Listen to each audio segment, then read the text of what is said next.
and welcome everyone. This is Amhara Media Corporation, Amhara TV, and you're watching our daily news live from the studio. I am Gaila Damu. Stay with us.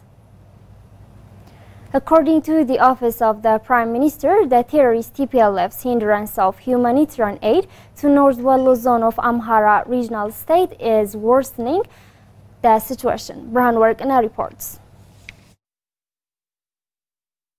Prime Minister Office Press Secretary Bilani Siyum told the international media yesterday that TPLF has been blocking humanitarian assistance to some areas of North Wallo. As you know, North Wallo is one of the areas under the safety net program and prone to food insecurity.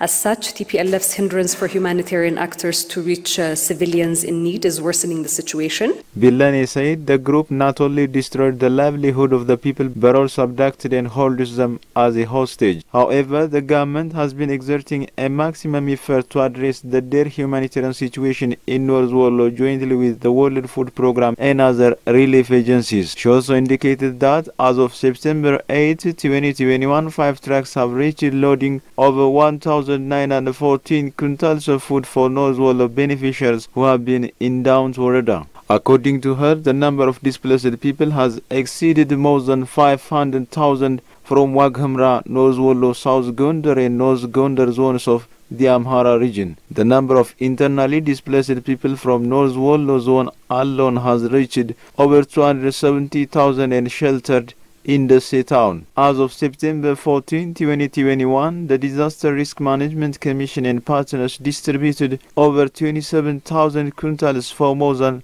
178,000 IDPs. Similarly, 9 trucks loaded with 2,670 quintals of food have been dispatched to IDPs in Amhara zone. Not only has the terrorist group destroyed the livelihood of people in the region, but it is also holding hostage the people of North Wallo and systematically blocking assistance from reaching these people who are in need.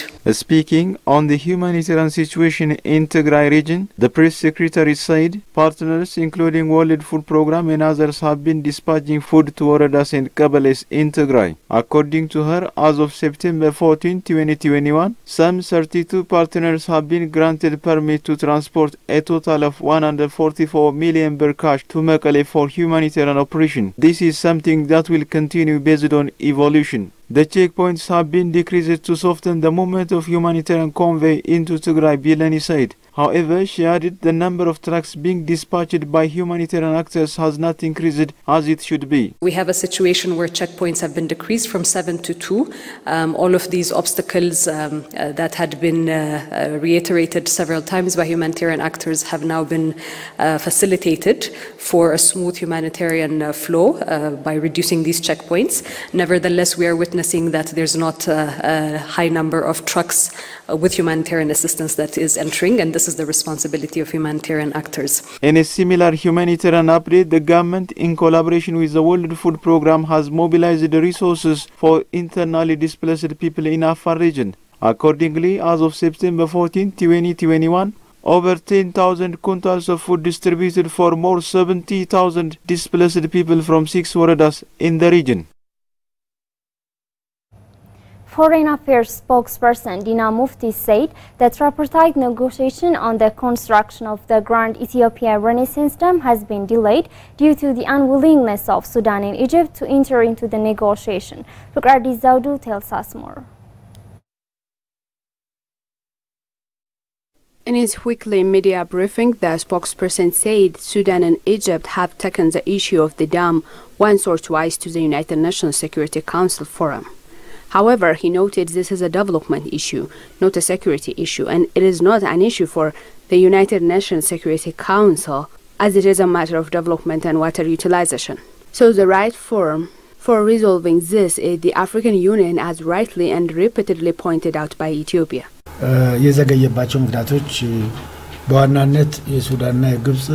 The main reason for the delay in the negotiation is the reluctance of Sudan and Egypt to enter into negotiation. But there is no substitute for a tripartite negotiation before or now. What is coming up is that it will end only in a tripartite negotiation. Asked about the resumption of the negotiations, a spokesperson said, "We cannot say for sure when this will begin. Ethiopia is keen for the talks to begin soon because there were good results in the negotiations.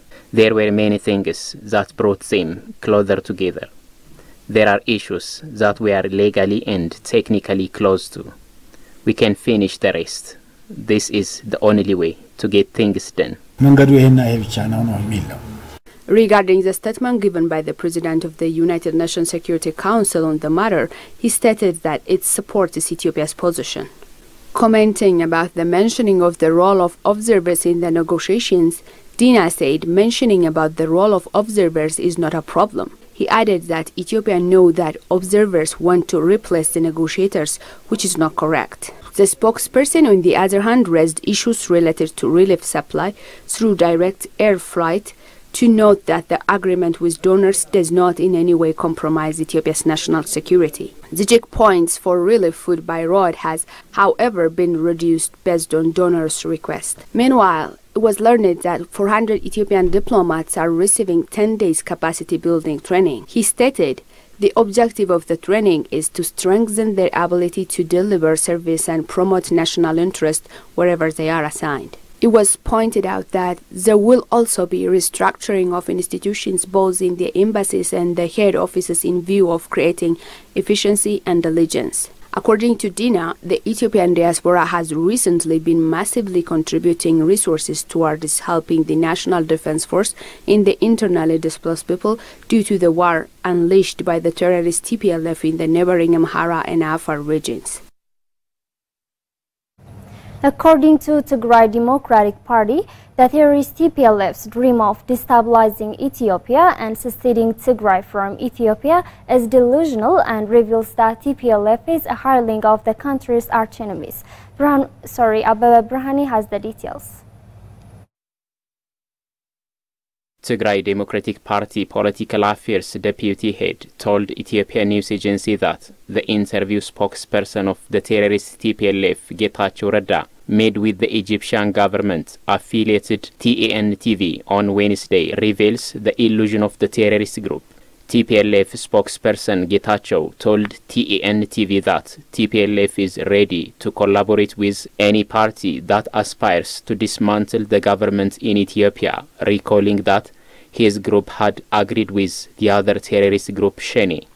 Speaking to Ethiopian news agency, Tigray Democratic Party Political Affairs Deputy Head Tesfaye Alemayehu said, the TPLF spokesperson told TAN-TV that his group's objective is to disintegrate Ethiopia and create an independent state of Tigray. Tesfaye added, this is an unacceptable and unachievable illusion. He noted, moreover, TPLF's intention to work with any entity that wants to dismantle Ethiopia implies that the group is a mercenary of Ethiopia's foreign principal enemies. However, the deputy head added that TPLF's dream of destabilizing and dismantling Ethiopia will not be achieved but remain an illusion. They do have this dream, but this dream is, to me, a kind of illusion, unachievable. Therefore, it's not surprising for me. You already witnessed what they were doing around when they were in power. And then when they went back to Magale, being forced to flee Addis Ababa. Tesfaye pointed out that the current collaboration of TPLF with Egypt to destabilize Ethiopia is because the group has to meet the mission it is assigned by Ethiopia's arch-enemies. In the yesteryears, Getachew Reda was accusing Egypt of helping opposition groups. Why now collaborating with Egypt?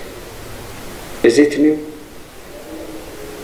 Is it because of the social system, the reform that we are carrying out, or is it because of Getachew's mission as a mercenary?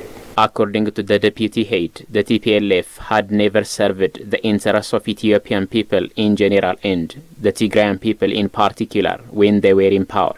So, the present agenda of dismantling Ethiopia and seceding Tigray from Ethiopia is not the cause of the Tigray people. The Tigrayan people are too full to obey and fulfill the agenda of Getachew or the other junta group strategy and objectives. I don't think.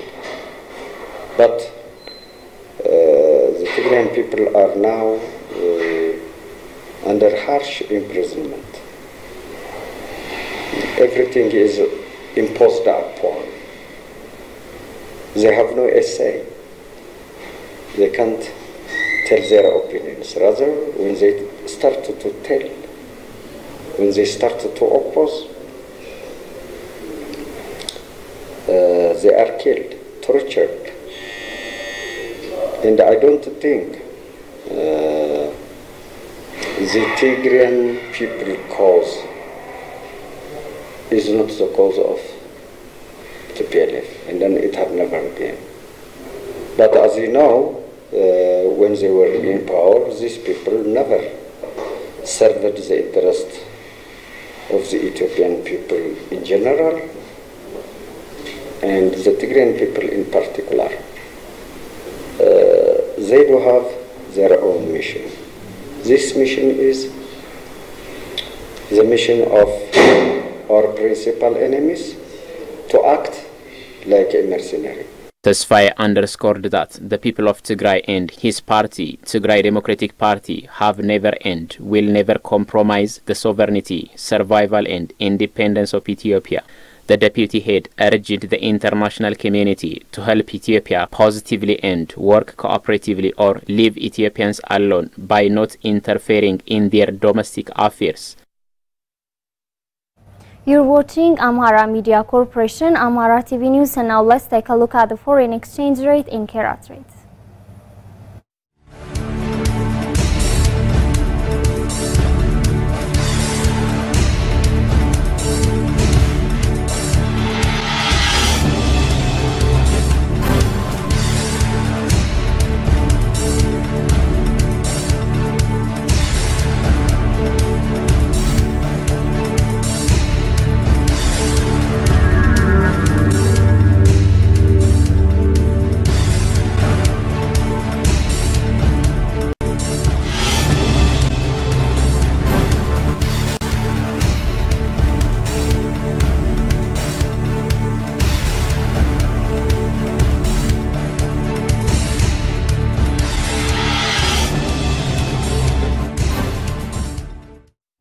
That's all the news we have for today. I am Gaila Damu. Many thanks for watching. Stay safe and goodbye.